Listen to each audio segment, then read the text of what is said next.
Enfin un moment pour vous. Vous choisissez un album dans votre collection, vous sortez le disque de sa pochette, vous le posez sur la platine. C'est l'instant vinyle.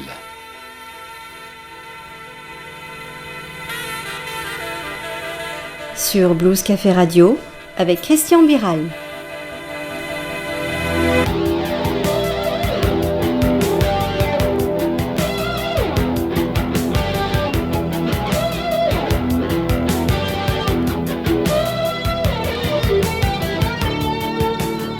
Aujourd'hui, dans l'instant vinyle, j'ai la voix cassée, mais que cela ne nous empêche pas de mener à bien cette émission dans laquelle j'ai le plaisir d'accueillir un invité qui s'appelle Stéphane Guitare. Bonjour Stéphane. Bonjour Christian, bonjour l'instant vinyle, bonjour aux auditeurs. Voilà, donc Stéphane Guitare, tu es journaliste et tu es notamment rédacteur en chef du magazine Gasoline. C'est ça, depuis 2016, oui. Voilà, Gasoline, les amateurs de voitures anciennes connaissent bien. C'est un magazine qui se vend d'ailleurs très bien. Oui, ça va. On est leader sur le marché, oui. Gasoline est un magazine qui a la particularité de faire une grande place aux véhicules dits populaires. Alors on trouve aussi des véhicules de prestige dans Gasoline. C'est ça, oui, non seulement c'est un magazine qui ne traite principalement que d'auto populaires, comme tu l'as dit, mais surtout c'est un magazine qui se veut pratique, c'est-à-dire que nos lecteurs roulent vraiment avec leurs autos, et pour la plupart ils les entretiennent, et la technique est une part prépondérante dans le magazine, ce qui en France se fait pas, à ma connaissance. Voilà, alors vous direz peut-être, mais pourquoi le rédacteur en chef de Gasoline dans l'instant vinyle de Blues Café Radio? Moi j'y vois un lien fort, c'est justement cet attachement aux choses qui ont une valeur, au sens continuons à faire vivre des choses authentiques, comme le blues, le rock qu'on écoute sur le Blues Café Radio, et puis ces voitures qui continuent de nous faire rêver, comme le blues, le rock and roll continuent de nous faire rêver. C'est ça, l'idée c'est non pas de vivre dans le passé, mais c'est de continuer à faire vivre des choses qui ont pour nous une importance. Comme dans le blues, comme dans le rock, on ne vit pas que sur des anciennes valeurs. Étant moi-même amateur de voitures anciennes, j'ai noté dans les grands rassemblements un grand changement. C'est-à-dire que depuis quelques années, les jeunes s'intéressent de plus en plus aux voitures anciennes, de même qu'ils s'intéressent à la musique de leurs aînés, et c'est une façon aussi de continuer à faire vivre. C'est ça.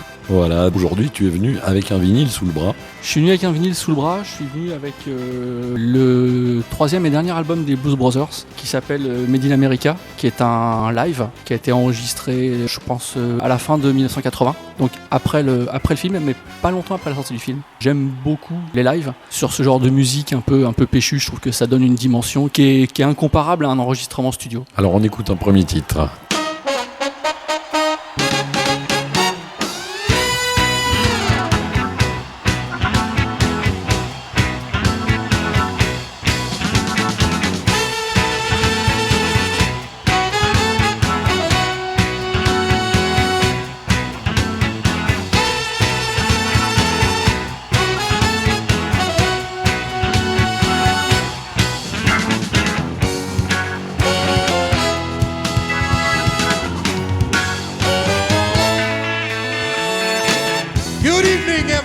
And welcome to the United States of America.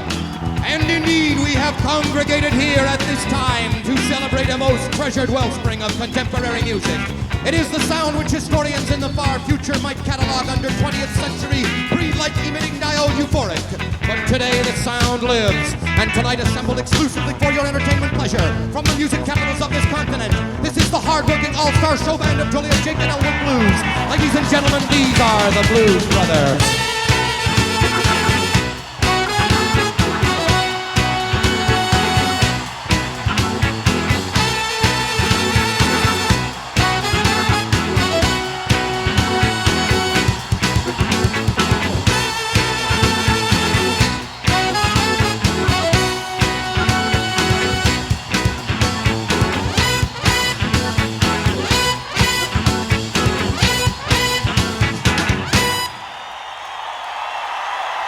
On vient d'écouter un premier titre de l'album des Blues Brothers avec lequel Stéphane Guitare, notre invité du jour, est venu aujourd'hui dans l'instant vinyle. C'est le titre qui ouvre les concerts des Blues Brothers. Stéphane, pourquoi ce disque? Alors tu as dit que c'est parce que c'est un album live, donc déjà c'est quelque chose d'important pour toi. Ouais, ça donne une dimension vraiment qui est particulière, même si sur les 3 albums des Blues Brothers, il y a toujours des morceaux live en fait. Il n'y a pas eu d'album où il n'y a que du studio. Alors, comment as-tu découvert les Blues Brothers? Les Blues Brothers, je les ai découverts, je pense, un peu comme tout le monde, c'est-à-dire par le film, qui est sorti en 80. À l'époque, j'avais 15 ans, comme peut-être pas mal de gamins de mon âge qui adoraient cette musique-là. Je me voyais bien me promener avec un chapeau et des lunettes noires, ce que j'ai évidemment jamais fait. Comme j'aimais beaucoup le film, j'ai évidemment acheté la BO, j'ai adoré le disque, et puis j'ai commencé à m'intéresser à ce qu'il y avait d'autre. En général, quand je découvre un artiste, j'aime bien voir ce qui a été fait avant ou après. Et tu l'as vu au cinéma, ce film? À 15 ans, on allait voir le film des Blues Brothers? Ouais, je suis allé le voir au cinéma, ouais. Et de les voir rouler dans une voiture de police américaine, ça t'a donné envie d'acheter une Fiat par la suite? Non, pas du tout. C'est vraiment non, c'est absolument pas lié. Mais c'est vrai que voilà, à l'époque, c'était des autos de la période, puisqu'en fait leur vieille voiture de flic réformée, elle est pas si vieille que ça. Elle était encore assez semblable à celle qu'avaient les flics qui, un peu plus loin dans le film, vont passer la moitié du temps à les poursuivre, quoi. On écoute un deuxième titre. It was December the 6th, 1983. I was doing time for armed robbery. 4 in the morning, I was sitting in my cell. I heard a whistle blow. Then I heard somebody yell, "There's a riot going on! There's a riot going on! There's a riot going on! Up in cell block number 9.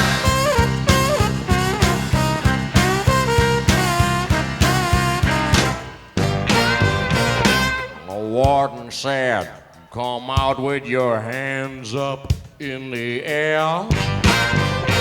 If you don't stop this riot, you're all gonna get the chair." Scarface Jones said it's too late to quit. Pass the dynamite, don't you give me any shit. There's a riot going on.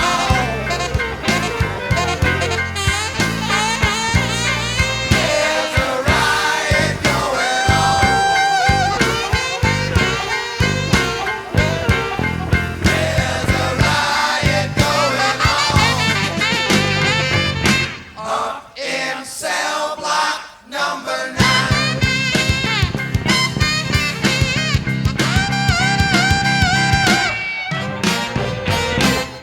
47th hour, the nerve gas got our men. We're all back in our cells, but every now and then there's a riot going on. There's a riot going on. There's a riot going on. Up in cell block number 9.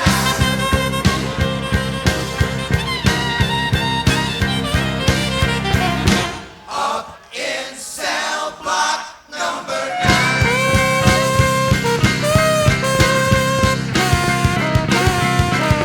Up in cell block number 9.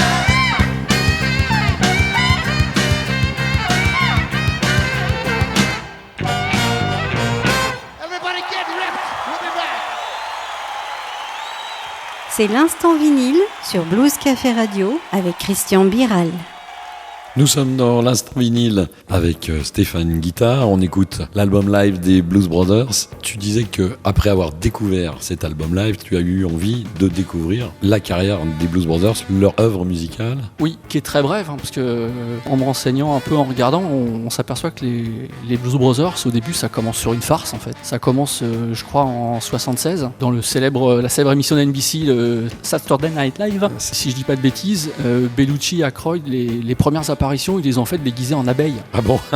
Il y a eu visiblement quelques numéros de cette émission où c'était un peu du grand n'importe quoi, et rapidement ils se sont trouvés ce déguisement, voilà, entre tueur à gages et croque-mort, et petit à petit en fait ils sont devenus des membres récurrents de l'émission. Enfin, c'était devenu une séquence récurrente de l'émission. Donc ils avaient toujours le même cérémonial, et ça j'ai découvert bien après le film, et en fait c'était exactement le cérémonial qu'on retrouve dans le film quand Aykroyd arrive avec sa mallette qui est attachée avec une menotte, que son frère Jake lui enlève la clé, libère la mallette, il va poser la mallette et les morceaux commencent. Et en fait, c'est exactement ce qu'il faisait au Saturday Night Live. Il faisait exactement cette mise en scène-là, et elle a été reprise dans le film. Donc ça, c'était assez rigolo de voir ça. Et ils ont enregistré un premier album qui se retrouve en première partie d'un artiste connu dont j'ai oublié le nom. Et c'est là qu'a été enregistré le premier album qui s'appelle Briefcase Full of Blues, donc qui est lié à la mallette de Elwood. C'était le premier disque qui était déjà un disque avec des morceaux live. Il y a toujours eu la constante des 3 albums, c'est qu'il y a toujours une intro où on les présente, et où soit Elwood, soit un autre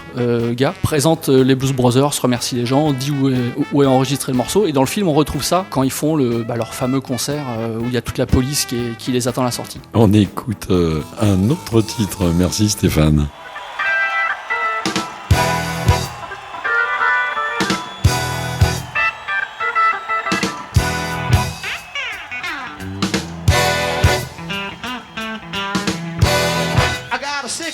Cadillac, spare tire on the back, charge card of gold lights, but I ain't got you. I got women to the right of me, I got women to the left of me, I got chicks all around me, but I ain't got you. I got a tavern, a liquor store, I hit the number 444. I got a mojo, don't you know? Dressed up with no place to go. I got women to the left of me, I got women to the right of me, I got chicks all around me, but I ain't got you. No, I ain't got you.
You. I got a tavern, a liquor store, I hit the number 444.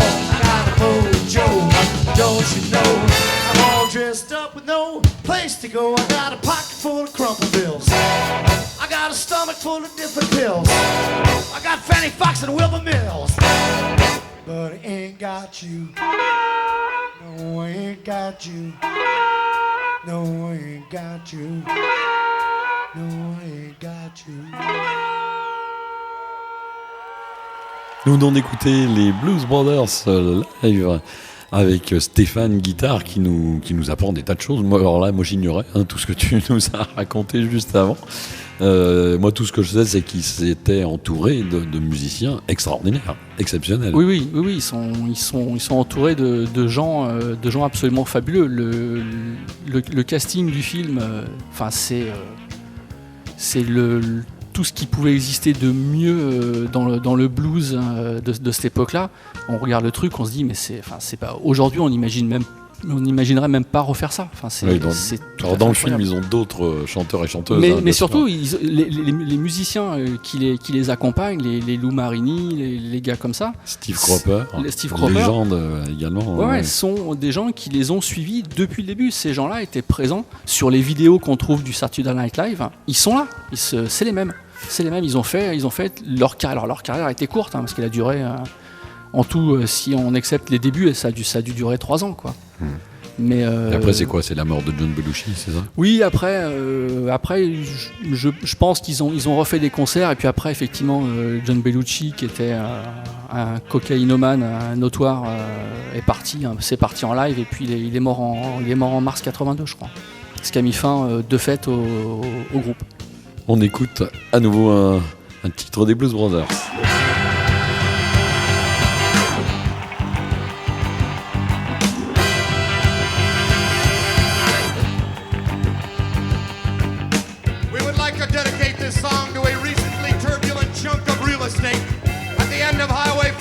Just south of the Alligator Alley in the Florida Peninsula. And to a certain distinguished resident there, you may know him, Mr. Wayne Cochran. My brother Jake will sing about that town. Going back to Miami. Going back to Miami. Going back to my girl. Going back to my girl. I said I'm going back to Miami. Going back to Miami. Going back to my girl. Going back to my girl.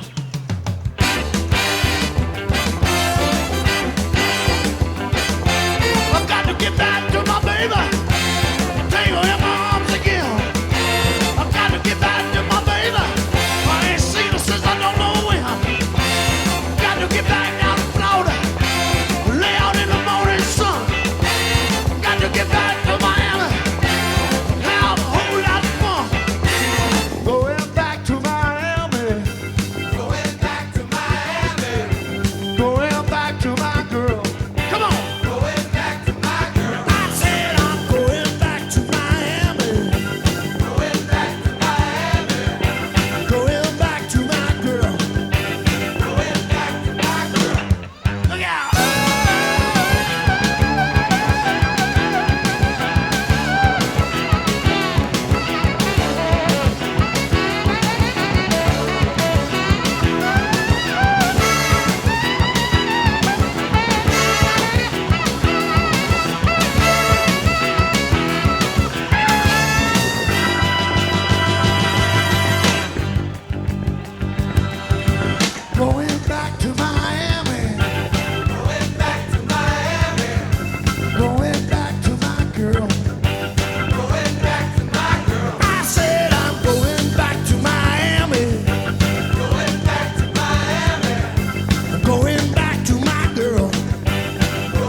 L'instant vinyle, C'est 33 tours, et puis ça va.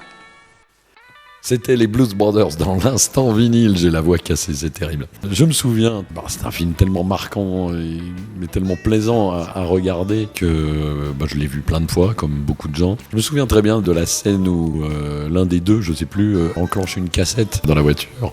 C'est le début de la musique. Quand Elwood vient chercher Jake à la sortie de la prison de Joliet. Ah, tu t'en souviens bien.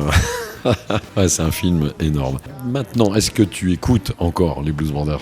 Ouais, bien sûr. Oui, bien sûr. Je sais pas ce que j'écoute plus souvent, mais ça fait partie des quelques vinyles que j'écoute régulièrement. Ouais. De préférence tout seul, de préférence plutôt un peu fort. Et tu chantes ? De préférence aussi, oui. C'est peut-être pour ça que je les écoute seul, en fait. Non, mais c'est vraiment à chaque fois ça fait remonter des images de Bellucci qui fait ses pirouettes, enfin toutes les scènes. En fait, quand j'ai revu ce film pour la 12e fois, je me souviens, je me suis fait la réflexion, je me suis dit mais en fait toutes les scènes sont cultes. Quand on revoit, on se dit mais finalement à chaque fois c'est une scène qu'on a envie de revoir. Ouais, et puis moi j'invite vraiment les auditeurs à aller sur YouTube et à taper Blues Brothers Saturday Night Live. Ils vont voir une des premières apparitions des Blues Brothers. C'est ce que je suis vraiment pressé de faire parce que ce qui est fou, c'est que la musique commence et on a l'impression que Elwood et Jake, mais c'est surtout Jake, on l'allume en fait, il était on-off, on l'allume et dès qu'il y a la musique, il se met à sauter partout. Il passe de complètement figé à d'un seul coup explosif. Et là on se dit ces mecs-là ils avaient quand même un truc quoi. Alors, Stéphane, est-ce qu'il y a une chanson des Blues Brothers comme ça que tu aimes particulièrement chanter sous la douche dans ta bagnole? Sous la douche, non peut-être pas. Je pense qu'une de celles que je préfère ça reste Everybody Needs Somebody to Love. Et on termine l'émission avec cette chanson. Un grand merci Stéphane. Merci Instant Vinyle, merci de m'avoir accueilli. Et puis une prochaine fois avec plaisir. Ce sera avec plaisir également.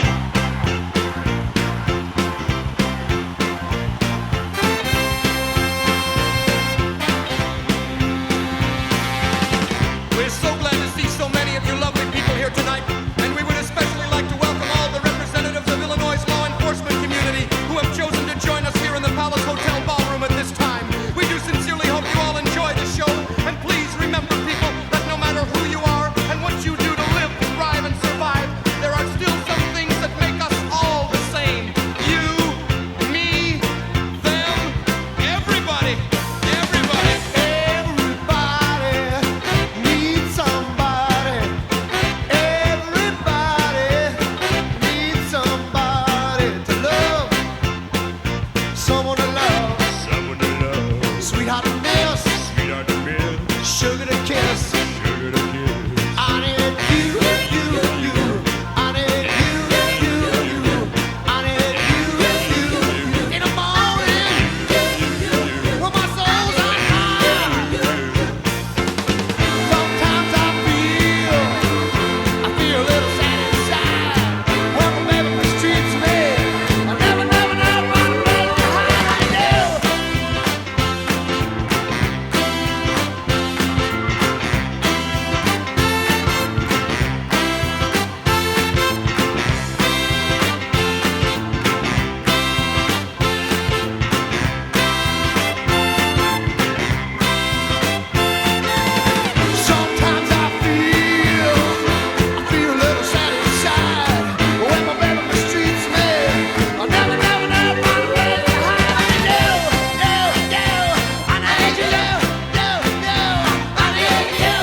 êtes avec Christian Biral qui fait craquer les disques dans l'instant vinyle.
Aujourd'hui, dans l'instant vinyle, nous avions le plaisir d'accueillir Stéphane Guittard, le rédacteur en chef du numéro 1 des magazines de voitures anciennes en France, la revue Gasoline.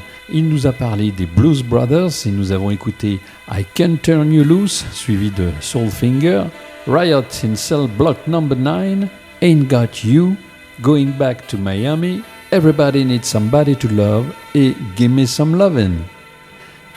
À bientôt pour un prochain Instant Vinyle Sur Blues Café Radio avec Christian Biral.